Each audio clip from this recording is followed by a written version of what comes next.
Week 3 तीसरे हफ्ते का काम, तारीख, दिन। सबक नंबर 4, हम रोज़ा क्यों रखते हैं।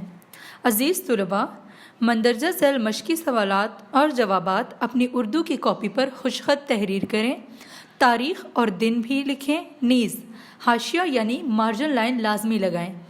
स्कूल के नमूना बराई लिखाई को मलहूज़े खातिर रखा जाएगा। ये चीज़ आपको बार बार मेंशन की गई है, आपको गिवन है कि आपने राइटिंग पैटर्न को हर बार फॉलो करना है, मार्जिन लाइन लगानी है, तारीख और दिन लिखना है और जमात का काम या घर का काम जो भी हो। फर्स्ट ऑफ ऑल दिए गए सवालात के जवाबात लिखें। अलिफ, सहरी से क्या मुराद है। जवाब, वो खाना जो रोज़ा रखने के लिए सुबह सादिक यानी सुबह सवेरे से पहले खाते हैं। जैसा कि बिल्कुल अभी रिसेंटली रमज़ान गुजरा है तो आप सबको पता होगा कि सहरी किसे कहते हैं। रोज़े भी अक्सर बच्चों ने रखे होंगे, तो जो हम रोज़ा बंद करने से पहले खाना खाते हैं और पानी पी लेते हैं उसे सहरी कहते हैं। दूसरा सवाल, नमाज तरावी किस नमाज के साथ अदा की जाती है। तरावी भी अक्सर बच्चे पढ़ने जाते होंगे आजकल, तो जैसा कि इस बार घर में चल रहा था, मस्जिद कोई भी नहीं गया कोरोना वायरस की वजह से, घर में ही तरावी और नमाज होती रही। तो इशा की नमाज के बाद जो हम तरावी पढ़ते थे वितर से पहले, उसे तरावी कहा जाता है। नमाज इशा के बाद तरावी पढ़ी जाती है। जीम, मुत्तकी और परहेजगार किसे कहा जाता है। जवाब, मुत्तकी और परहेजगार वो होता है जो उन तमाम कामों से ख़ुद को बचाए जिनसे अल्लाह ताला ने मना फरमाया है, और वो तमाम काम करे जिनसे अल्लाह ताला राज़ी होता है। मुत्तकी का वर्ड जो है उसका मायनी ही परहेजगार है, तकवा इख्तियार करने वाला। यहाँ पर बताया गया है कि मुत्तकी यानी परहेजगार किसे कहा गया है, तो वो इंसान जो ख़ुद को उन कामों से बचाए जिनसे अल्लाह ने मना किया है और अल्लाह ताला उससे राज़ी हो, उस शख्स को मुत्तकी कहा जाता है।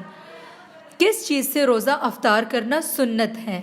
आपने देखा होगा घर में अफ्तारी के वक्त खजूर अक्सर खाई जाती है, तो खजूर से रोज़ा अफ्तार करना सुन्नत है। सुन्नत से मुराद जो काम हज़रत मोहम्मद सल्लल्लाहु अलैहि वसल्लम ने किया था। सुन्नत अरबिक का वर्ड है जिसका मायनी है तरीक़ा, तो हुज़ूर सल्लल्लाहु अलैहि वसल्लम जो काम करते थे उसे सुन्नत कहा जाता है। रोज़े का असली मकसद क्या है। जवाब, रोज़ा रखने से इंसान को अपनी ख्वाहिशात पर काबू रखना आ जाता है। खुद भूखे प्यासे रहने से दूसरों की भूख प्यास और दुख दर्द का एहसास होता है। अगला क्वेश्चन, जमा के वाहिद लिखें। आपने बिल्कुल उसी तरह करना है जैसे हम प्रीवियस कर चुके हैं। डेट, डे मेंशन करना है, मार्जिन लाइन लगानी है, इसी तरह सीक्वेंस वाइज आपने क्वेश्चन लिखते जाने हैं सारे। और उसके बाद ग्रामर पोर्शन, जमा के वाहिद लिखें। ये जो आपका है हम रोज़ा क्यों रखते हैं, ये है चैप्टर नंबर 4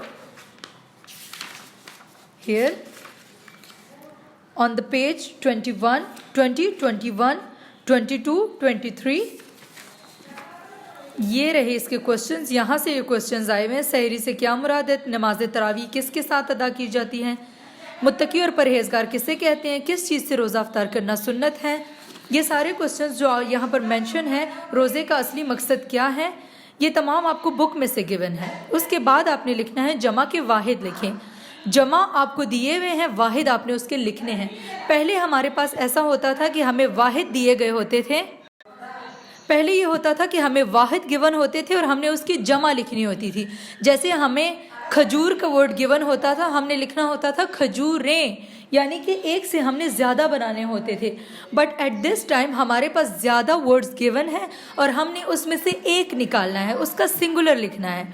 कबाइल, कबीला, मुरादें, मुराद, औसाफ, वस्फ, नबियों, नबी, तवक्कुआत, तवक्को, सवालात, सवाल, जगहें, जगह, तस्वीर, तस्वीर, मनाजिर, मंजर।